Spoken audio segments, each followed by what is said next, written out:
Good morning বন্ধুরা, শুভ সকাল। দেখো সকালবেলা হতে না হতেই চলে এসেছি ছাদে। ছাদে আসার কারণ হচ্ছে তোমাদের সাথে আমাদের ছাদের যে পিয়ারা গাছটা আছে সেটা শেয়ার করব বলে। অনেক দিন ধরেই দেখাবো ভাবছিলাম, কিন্তু পেয়ারা হচ্ছে আর কেউ না কেউ পেরে নিচ্ছে বা হনুমানে এসে খেয়ে যাচ্ছে।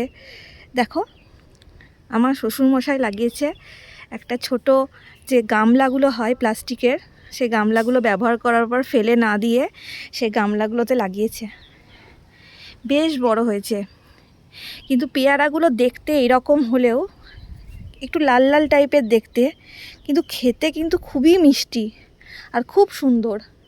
অনেকগুলোই ধরেছে, এখানে একটা ধরেছে, এখানে আরও দুটো ধরেছে, অনেক ধরেছে। কালকে বিকেলেও 3-4টে পাড়া হয়ে গেছে। তাই আমি বাবাকে বললাম যে আর পেরো না, আমি একটা ভিডিও করব। দেখো এখানেও দেখো এরকম করে বাঁধিয়েছে বাবা, দিয়ে করলা গাছ, শশা গাছ এগুলো লাগানো আছে। প্রচুর করলা শশা হয়, কদিন আগেই হয়েছিল। কিন্তু ছাদের মধ্যে গাছ, বুঝতেই পারছো, একবার যদি হনুমান চলে আসছে তো গাছগুলোর আর কিছু থাকছে না।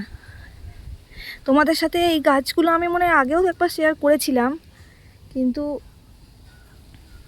এখন পেয়ারা গাছটা তখন ছিল না, তাই পেয়ারা গাছটার ভিডিওটা আজকে দিলাম। কেমন লাগছে দেখে অবশ্যই জানিও।